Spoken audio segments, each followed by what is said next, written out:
Shabbat Shalom, everyone.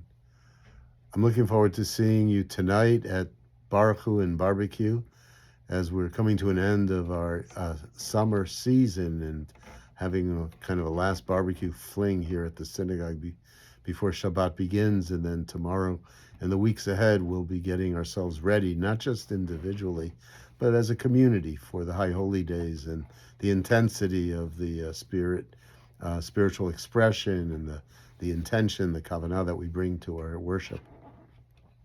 Last week I spoke about this idea of an elevator speech for Judaism, and I spoke about it in terms of justice and the division or separation of powers, and how the ancient masters of our tradition, those who created our Torah, understood how important that was, that no branch of the governing forces could have all the power.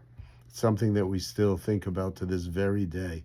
So very innovative and creative in the ancient world, but it really led to other nations to develop with that kind of idea of justice. This week we're reading Parshat Ki Tetzei, and I'd like to speak about that just in a couple minutes. One idea here is that when you go to war, which is how the Parsha begins, you have to treat captives with dignity and respect. And so there's a whole section that begins the Torah reading about female captives and how they are to be given space to mourn their losses, as well as room away from the captor so that he does not abuse her. The second section of the Parsha has to do with what happens when a man has two wives and loves one more than the other. And it's a very interesting section, reflective of an ancient world, but reflective of people in the ancient world that were trying to grow a sensitivity to humanity. And so therein, the woman who is not as loved as the first wife is to be treated equally, and that her descendants are to be treated the same way the descendants of the loved wife was to be treated. Sounds like something really obscure and antiquated for us, but it really has a very important message in it. And the final section that we read during the week has to do with a child who is stubborn and rebellious.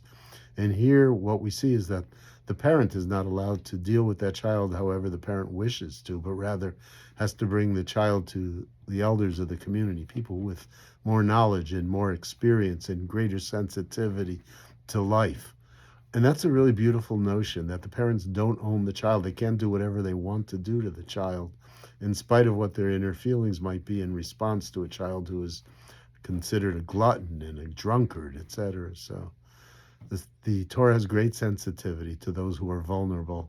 It has it from the very beginning. It's repeated over and again in relation to our having been enslaved and strangers and hungry, and the way we treat others like that. And here it also has to do with the way we treat people as an ethics of warfare and an ethics of being a spouse, and the ethics of being a parent are developed.